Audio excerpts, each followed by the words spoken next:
feels like he's coming home. I'm going to break this down. This is from a very reliable source close to the family in the case. I'm going to break this down. Got the new exclusive information, what's going on with Diddy. You don't want to miss this. Make sure you hit the QR code on the screen. My man, QR code works. Subscribe at Unique Mecca Audio Prison Stories and Mecca Audio TV. And don't forget to hit the notification bell. All right.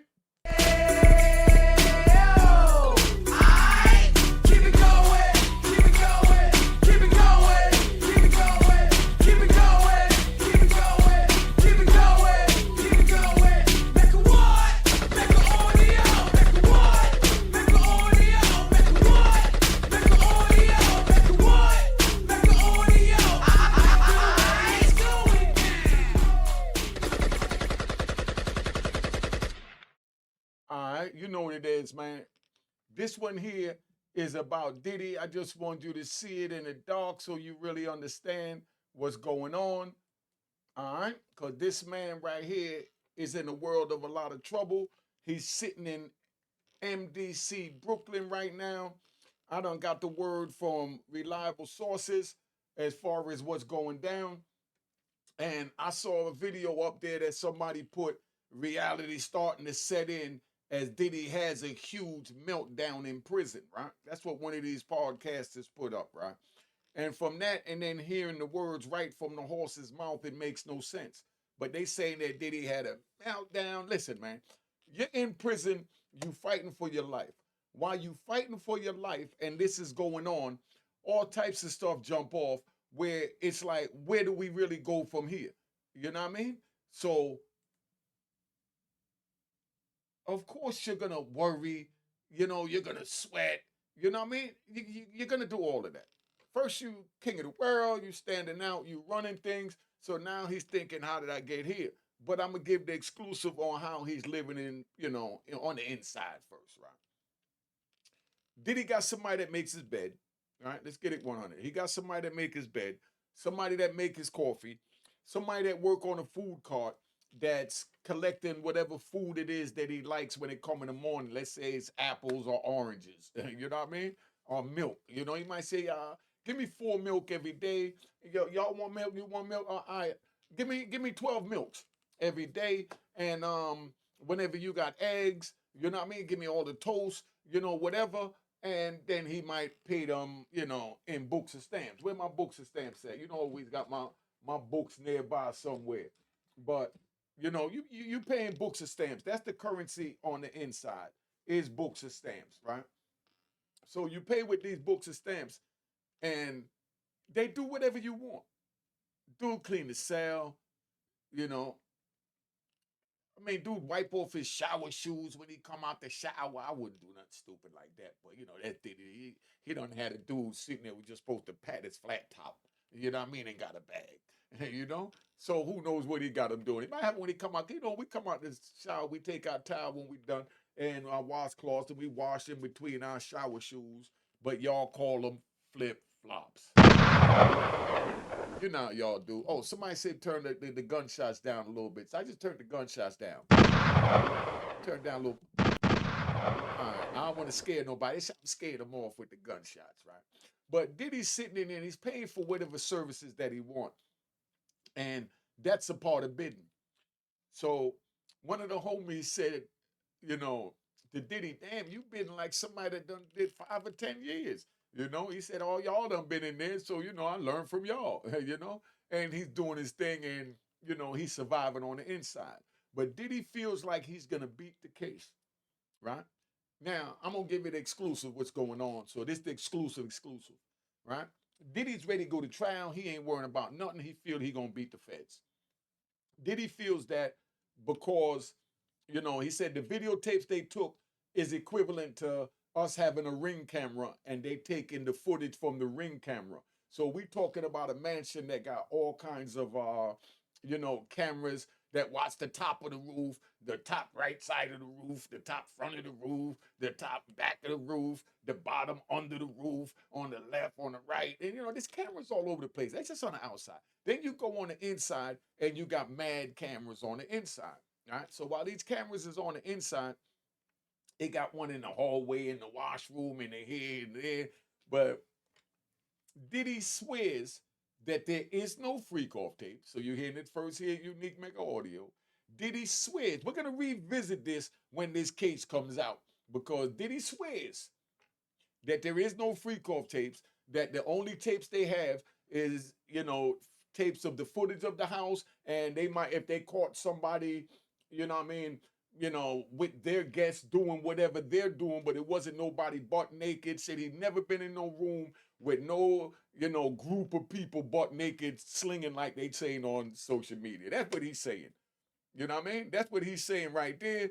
So we're gonna revisit that, but that's what he's saying. He's saying that, whatever what they call freak offs that they got with like him and his woman, with another man or whatever, that, she chose the man, she orchestrated everything, and she ran everything during the course of the interview. This is what, the sources is telling me that, Diddy said is going on, so he feel he gonna beat the case.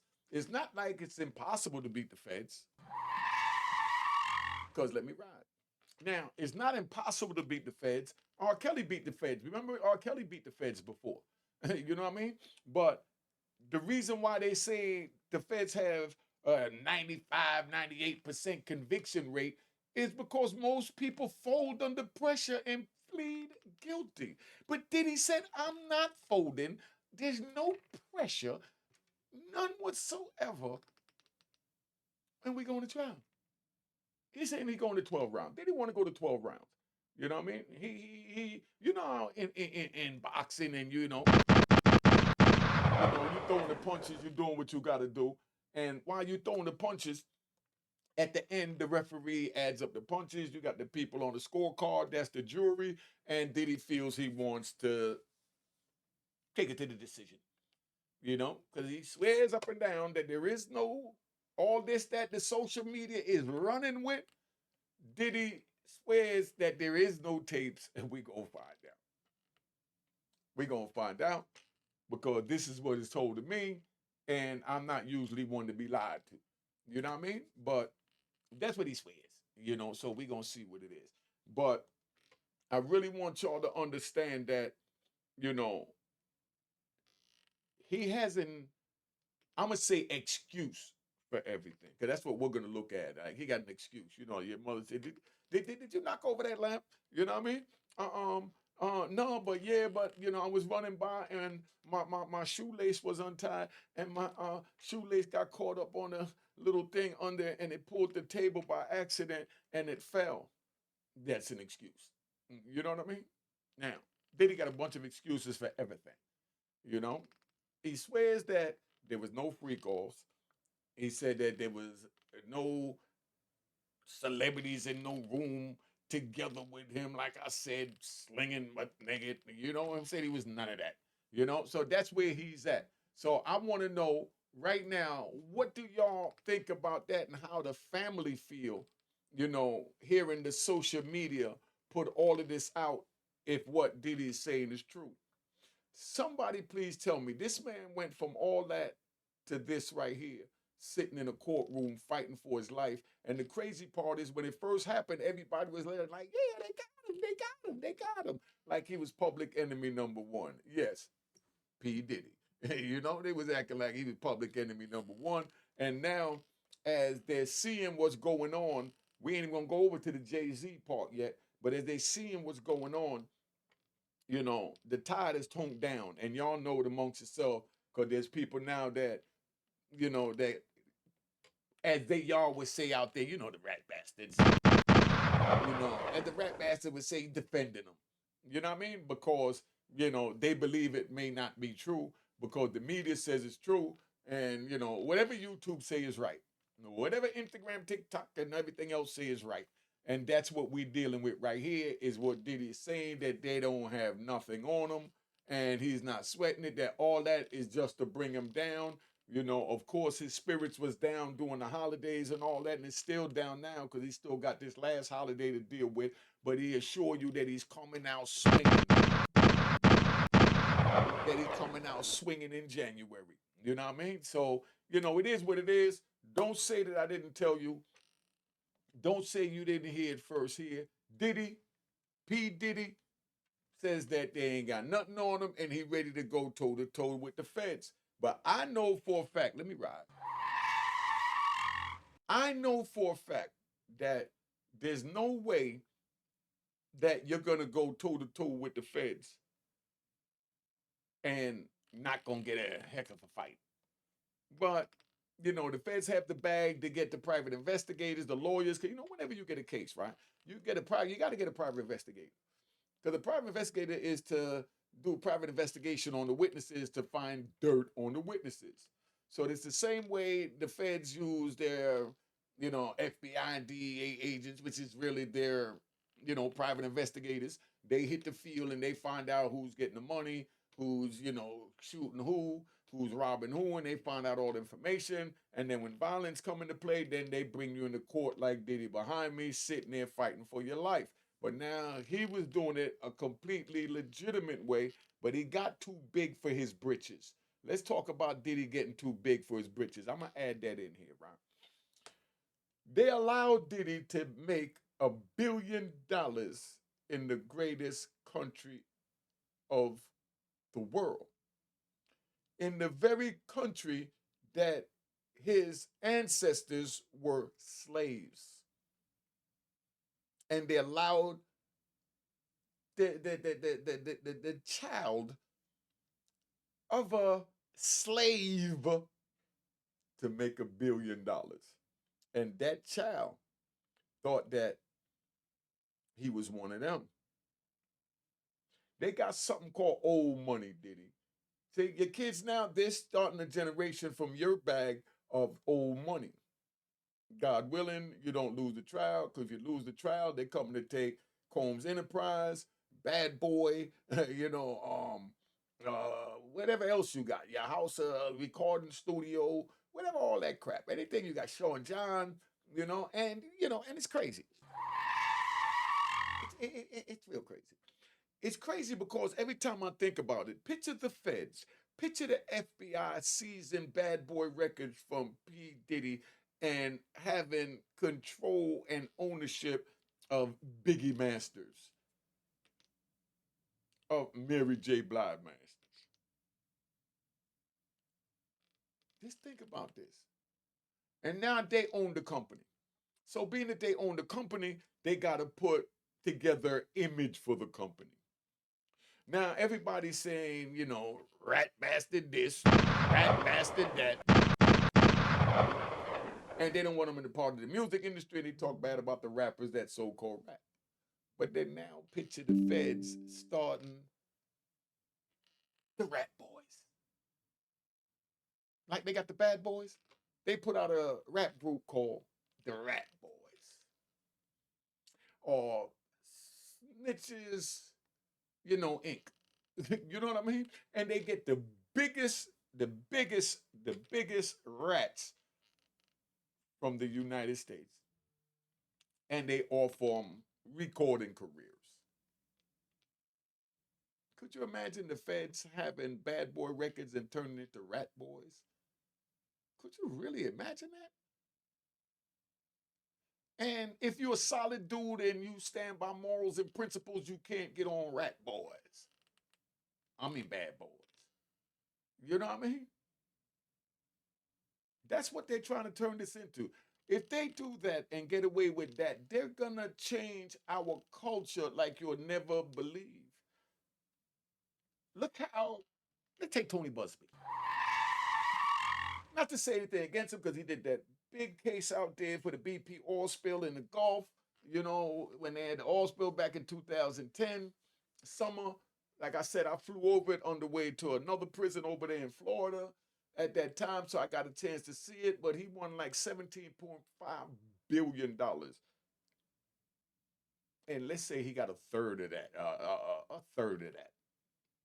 He's straight. Now that's what you call a big boy, right? And then now he's representing these alleged victims.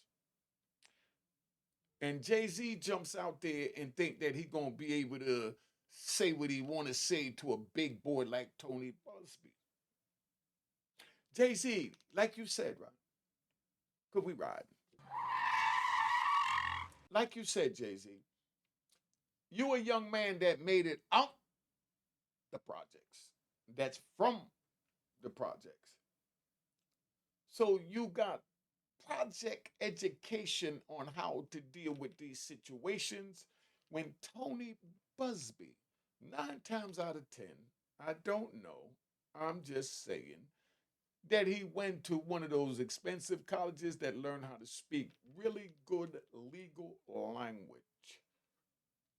And that's where I think you're getting it confused. The letter you wrote to Tony Busby when he accused you of that horrendous crime that you had every right to do that for. And you get a round of applause for busting your chops.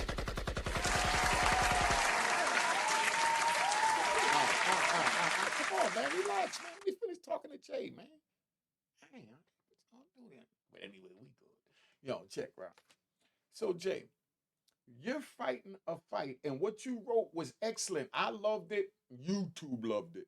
But the court of law obviously didn't like it because that's not the language they speak. You're speaking project language. I loved it.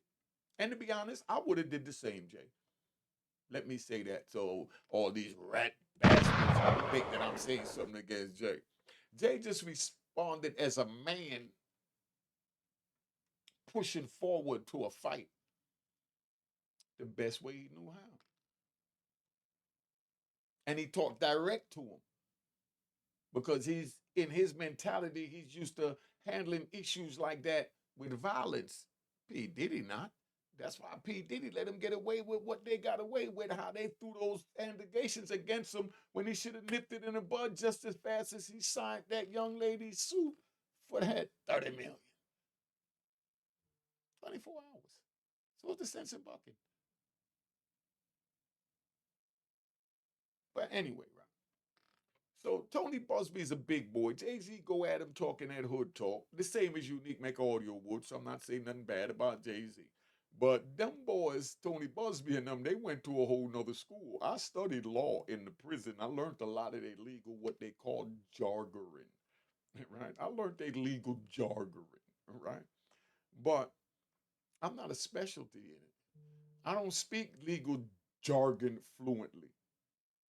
JayZ, you don't speak legal jargon fluently. You got some people say, oh, JayZ lawyer wrote it for him because it was too well written. No, it was well written from a man that came out the projects. A successful man that came out the projects. That's how we talk direct. Straight to the point. And that's all he did. And then you got some people saying, JayZ wrote it, but you know, he said he ain't giving them one red penny. Let him know. A red penny, that means a red penny ain't worth nothing. You know, that's just to balance it out to give you something to do when you go there and they charge you $2.99 when they really mean $3. Because anything over 50 is considered as the next denominator, meaning zero. So if you got 55, if you're spending 55 cents, they call it you spending $1. If y'all understand that. But Diddy feels that he's coming home, that all those tapes they got is, you know, just surveillance of his crib. Ain't had nothing to do with none of that. And he pushing forward. Let's see how this go. His spirits is up and he's feeling good about this whole situation. And he's just laying back waiting on all this to just end. P. Diddy is sitting back waiting on all this to end. Just so that y'all understand exactly what I'm saying. It's a hard and trying times right now for us as a people.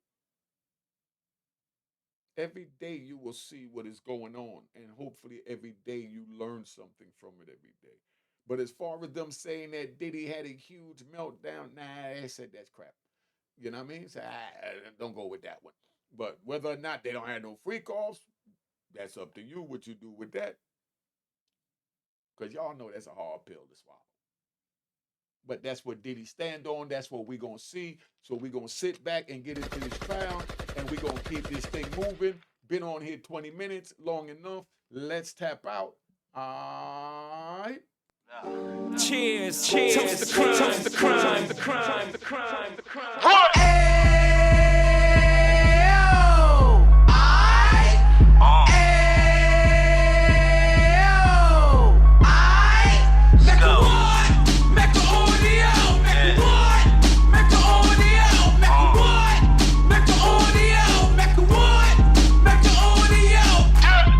Fresh out the can of 26, He back on the strip, getting back in the mix. What he mentions a gift. You stand up 10 toes down, and I suggest you pay attention to this.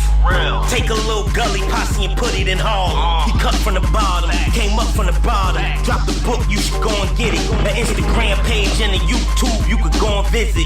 Then you could consider yourself LinkedIn. Sit front row and get Jews from a kingpin. How he went through it, so you ain't gotta go do it. To not pay attention would be stupid. Talking about a man that probably put your grandfather on. Probably the reason that him and your grams got along. A man that generated millions on the block, did his time, never squilling to the cops, Mecca audio.